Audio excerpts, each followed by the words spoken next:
Je suis vraiment super heureuse que tu aies trouvé le temps de venir dans mon podcast On lâche rien. On s'est revus depuis le tournage de l'émission et puis avant la diffusion. C'est vrai que quand t'es arrivée sur le plateau, d'abord je t'ai trouvée très belle, resplendissante, même si le sujet, on va en reparler, est pas facile.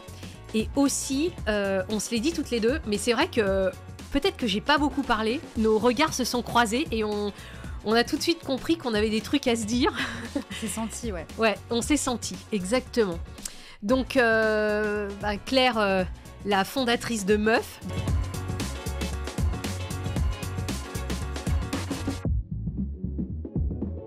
Moi, il y a un conseil que je donne souvent dans le cas des levées de fonds, c'est de commencer par des fonds qu'on n'a pas forcément envie d'avoir. Très bon conseil. Parce que parce qu'on va, ouais, voilà, pour s'entraîner.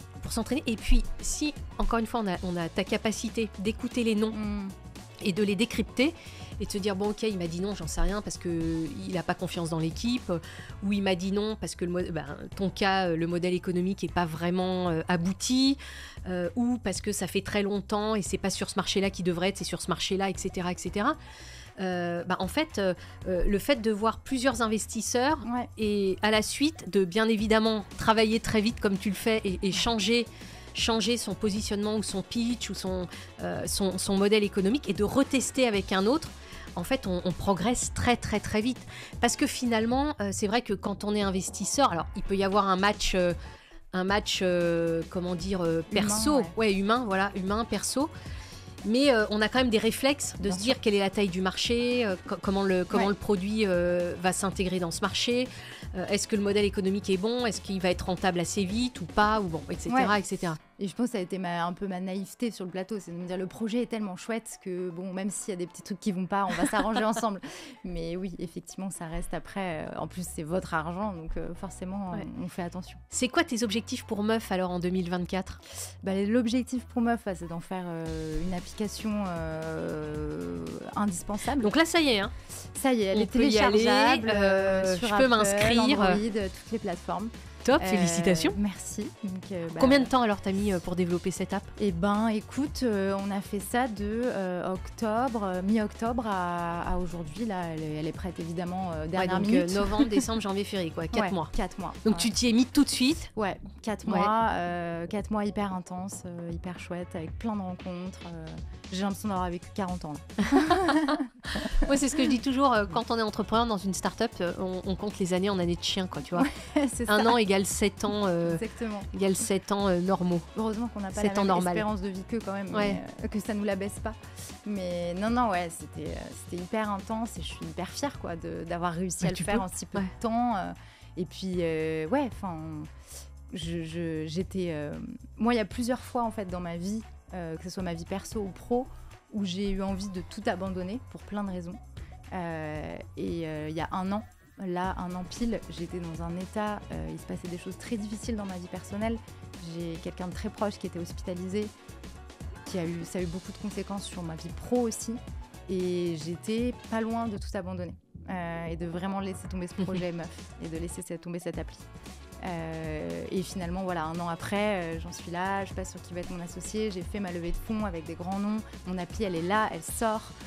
Il y a plein de femmes qui vont la télécharger et voilà, c'est fou de se dire même quand on est sûr que ça y est, c'est fini, faut passer à autre chose, non en fait, on lâche rien comme tu dis, et quand quelque chose est vraiment en soi, il faut pas lâcher quoi.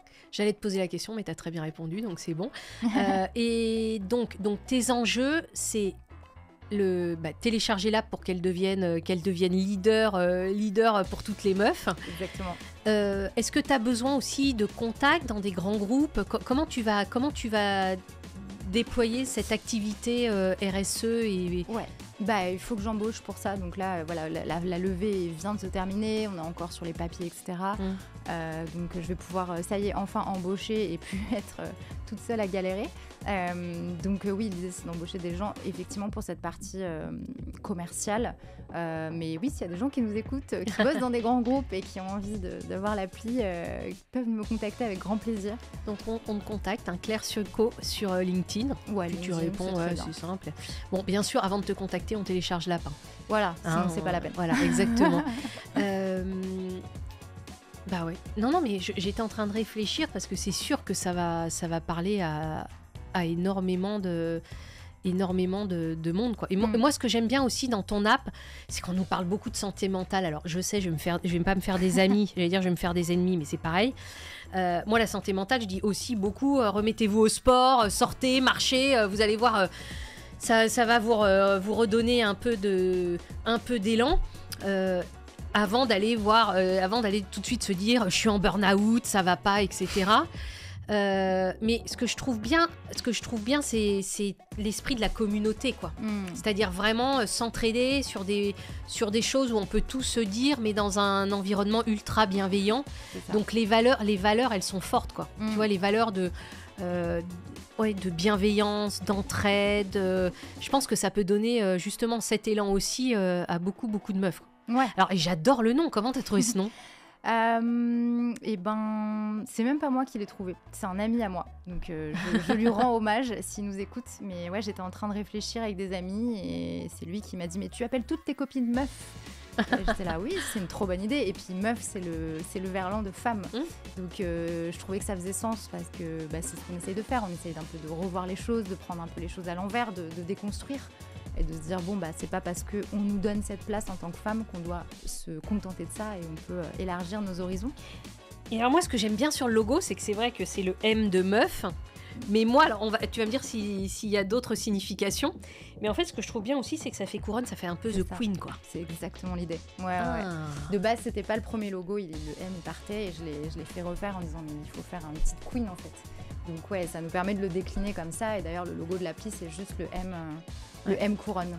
Alors j'ai une pensée aussi pour toutes les meufs qui t'accompagnaient sur le plateau. Oui. Vraiment, on a échangé très très vite après le tournage avec elles.